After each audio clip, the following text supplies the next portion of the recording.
Hello dear student, good morning to all of you and welcome back to online study. I hope all of you are fine and all of you are doing well. So today we will see, in last class we have discussed about PCR and processing recombinant DNA technology. So I hope that points are clear. Today we will see bioreactor. Let's see its overview.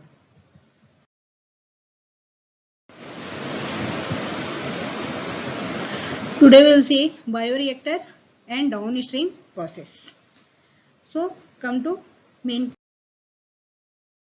bioreactor. Bioreactor refers to any manufactured device or system that support biologically active environment. Right आप आजकल देख रहे हो कि बहुत ज़्यादा transgenic plant और animals का फॉर्मेशन किया जा रहा है. तो जब भी हम ट्रांसजेनिक प्लांट और एनिमल्स बनाते हैं तो उसमें बहुत बड़े बड़े डिवाइसेस की ज़रूरत पड़ती है. ठीक है, तो जिस इन्वायरमेंट को हम देना चाहते हैं तो उसमें ये बायोरिएक्टर जो है वो एक डिवाइस है जो बायोलॉजिकली एक्टिव इन्वायरमेंट में क्या करता है, सपोर्ट करता है. अब बायोरिएक्टर जो होते हैं वेसल्स होते हैं जिसमें केमिकल प्रोसेस जो होता है वो ऑर्गेनिज्म के द्वारा कैरिड होता है या प्रोसीड होता है. Biochemically active substances derive from the such organism. ठीक है, जो भी ऑर्गेनिज्म है वो ये जो बायोरिएक्टर एक वेसल्स है जिसमें केमिकल प्रोसेस जो होते हैं फुलफिल किया जाता है. और ये केमिकल प्रोसेस किसके द्वारा होता है, जो ऑर्गेनिज्म उसमें डाले जाते हैं उसके द्वारा ये प्रोसेस कंप्लीट होता है. This process can either be aerobic or anaerobic. ठीक है, ये जो प्रोसेस होते हैं एरोबिक होते हैं या एनारोबिक होते हैं. एरोबिक होगा तो ऑक्सीजन के प्रेजेंस में होगा और एनारोबिक होगा तो ऑक्सीजन के एब्सेंस में होगा. These bioreactors are commonly cylindrical, ranges in size from liter to cubic meter. ये जो बायोरिएक्टर जो होते हैं सिलेंड्रिकल होते हैं, इनका जो साइज होता है वो लीटर से क्यूबिक मीटर तक होता है. And are often made up of stainless steel. Right, और ये स्टेनलेस स्टील का बना होता है. Let's see its diagram. A bioreactor provides the optimal condition for achieving the desired product by providing optimum growth conditions like temperature, pH, substrate, salt, vitamins and oxygen. ये जो bioreactor है वो जब हम ऑर्गेनिज्म को बनाते हैं, बायोलॉजिकली एक्टिव इन्वायरमेंट हम किसी ऑर्गेनिज्म के लिए तैयार करते हैं, तो ये जो बायोरिएक्टर है उनका टेम्परेचर मेंटेन करता है, पीएच मेंटेन करता है, सबस्ट्रेट मेंटेन करता है, जो सॉल्ट की क्वांटिटी है उसको भी मेंटेन करता है, देन विटामिन और ऑक्सीजन को भी क्या करता है, मेंटेन करता है. तो this is the diagram of bioreactor. You can see here this is acid base for pH control device. Steam for sterilization. आपने देखा होगा कि कोई भी हम केमिकली ट्रांसजेनिक प्लांट बनाते हैं तो हम उसको स्टेरिलाइजेशन करते हैं और उसके लिए हमको मैक्सिमम टेम्परेचर की ज़रूरत पड़ती है. ये मोटर हो गया जिसके द्वारा ये ऑपरेट होता है. ये ब्रेकर हो गया, then flat bladed impeller and then culture broth. यानी स्टेराइल एयर यहाँ से जाता है और फिर ये राउंड अप करता है और फिर अपने इलेक्ट्रॉनिक डिवाइस की तरह ये भी क्या करता है, वर्क करता है. तो सिंपल स्ट्राइड टैंक बायोरिएक्टर है और ये जो है स्पज स्ट्राइड टैंक बायोरिएक्टर है.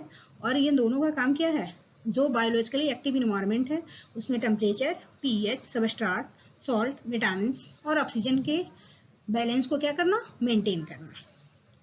You can see here increase surface area for the oxygen transfer, then gas entrainment.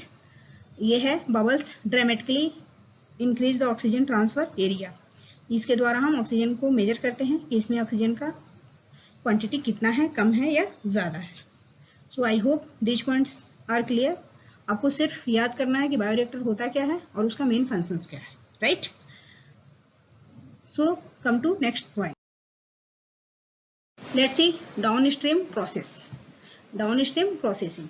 तो जो आपको बायोटेक्नोलॉजी है इसमें एक तो होता है अपस्ट्रीम, दूसरा होता है डाउनस्ट्रीम एंड तीसरा होता है harvesters. Let's see what is downstreaming process. Downstreaming process involve the process that make the product obtain ready for marketing. ये डाउनस्ट्रीमिंग प्रोसेस है. पहले अपस्ट्रीम होगा, फिर उसकी हार्वेस्टिंग होगी और फिर डाउनस्ट्रीम प्रोसेस जो होता है इसमें प्रोडक्ट को हम क्या करते हैं, पूरे तरीके से रेडी करते हैं ताकि वो मार्केट में क्या किया जा सके, सेल किया जा सके. This process include separation and purification called downstreaming process. जो भी प्रोडक्ट तैयार किया गया है, ठीक है, तो यहाँ पे उसकी हम प्योरिटी चेक करते हैं, और उसमें कोई भी चीज़ होता है तो उसको हम सेपरेट कर सकते हैं, और इसकी प्योरिटी यहाँ पे चेक की जाती है। और ऐसे मतलब ऐसा प्रोसेस जिसके द्वारा हम किसी सब्सटेंस का प्योरिटी जांच करते हैं और उनको हार्मफुल सब्सटेंस से अलग करते हैं, उसको हम डाउनस्ट्रीम प्रोसेस कहते हैं। Suitable preservatives are added to it and sent for the clinical trials in case of the drugs before releasing to market for the public use. ठीक है, यहाँ पे कुछ प्रिजर्वेटिव का यूज किया जाता है एज ए क्लिनिकल फॉर्म में। कब? मार्केट में उसको सेल करने से पहले। जो भी ड्रग्स बनाए जाते हैं तो उसमें प्रिजर्वेटिव यूज किया जाता है और उसको क्लिनिकल ट्रीटमेंट दिया जाता है ताकि वो पूरे तरीके से अच्छा है कि नहीं है। लेट्स सी, यहाँ पे कुछ दिया हुआ है।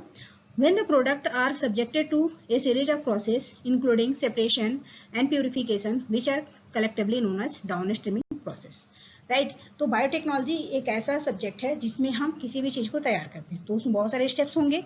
तो अपस्ट्रीम हो गया, हार्वेस्ट हो गया एंड डाउनस्ट्रीमिंग प्रोसेस हो गया। तो मेन जो आपके चैप्टर में दिया है डाउनस्ट्रीमिंग प्रोसेस, और ये जो है ये कब का प्रोसेस है? जब हम किसी भी चीज़ को मार्केट में जब हमको सेल करना रहता है तो हम इस प्रोसेस के द्वारा उसको चेक करते हैं, उसकी प्योरिटी चेक करते हैं, उसको हम सेपरेट करते हैं ताकि ये पूरे तरीके से तैयार है। अब इसको हम आसानी से मार्केट में क्या कर सकते हैं? सेल कर सकते हैं। It is also known as product recovery. इसको हम प्रोडक्ट रिकवरी प्रोसेस भी करते हैं। मटेरियल अपस्ट्रीम फिनिश्ड प्रोडक्ट, इसको हम कहते हैं। यहाँ पे मतलब कि इससे हमको ये नॉलेज मिलता है कि जो मटेरियल मार्केट में बेचने वाला है वो पूरे तरीके से क्या है? तैयार है। Downstream process deals the solid liquid separation, यहाँ पे सॉलिड लिक्विड को अलग किया जा सकता है। रिलीज ऑफ इंट्रासेलुलर प्रोडक्ट, जो इंट्रासेलुलर प्रोडक्ट हैं, ठीक है, उनको अलग किया जाता है। इसकी कंसेंट्रेशन चेक की जाती है, प्यूरिफिकेशन चेक की जाती है एंड फॉर्मुलेशन, यहाँ पे इसका फॉर्मूला भी बनाया जाता है। So I hope these points are clear. Come to next point. See here, this is the bioprocess flow diagram। Simple form है। ये क्या क्या होता है जो बायोटेक्नोलॉजी में यूज किया जाता है? Upstream process, harvest and downstream process. Upstream में जो होता है मीडिया, ये मीडियम है, हाइड्रेशन, यहाँ पे हाइड्रेशन किया जाता है, फिर उसको फिल्ट्रेशन किया जाता है। दैट मीन्स जो अपस्ट्रीम प्रोसेस है उसमें फॉर्मुलेशन एंड हाइड्रेशन होता है। देन उसका फिर से जो चीज़ें फिल्टर किया गया उसको हम बायोरिएक्टर में कल्चर करते हैं, जिसको हम सेल कल्चर कहते हैं। देन इसको फिर कलेक्ट किया जाता है, जो भी चीज़ें यूज में है उसको हम कलेक्ट करते हैं, या जिससे हमको नया प्रोडक्ट बनाना है उसको हम कलेक्ट कर लेते हैं। फिर उसके बाद से यहाँ पे इसका सेपरेशन होता है एंड प्योरिफिकेशन होता है, राइट। जो चीज़ें इसमें थोड़ा सा मिक्सअप है, ठीक है, या लग रहा है कि ये मार्केट के लायक अभी नहीं है, उसको हम अलग कर लेते हैं। फिर इसको प्योरीफाइड किया जाता है, फिर फिनिशिंग किया जाता है। फिनिशिंग करने के बाद से इसको स्टोर किया जाता है और स्टोर करके बॉटल में भरा जाता है और फिर इसको फाइनली मार्केट के लिए सेल कर दिया जाता है। तो ये आपका बायोटेक्नोलॉजी का कुछ सिंपल प्रोसेस है जो मोस्टली ट्रांसजेनिक प्लांट और एनिमल्स या ट्रांसजेनिक सब्सटेंस को बनाने में यूज किया जाता है। I hope these points are clear. Come to next point. Today we have discuss about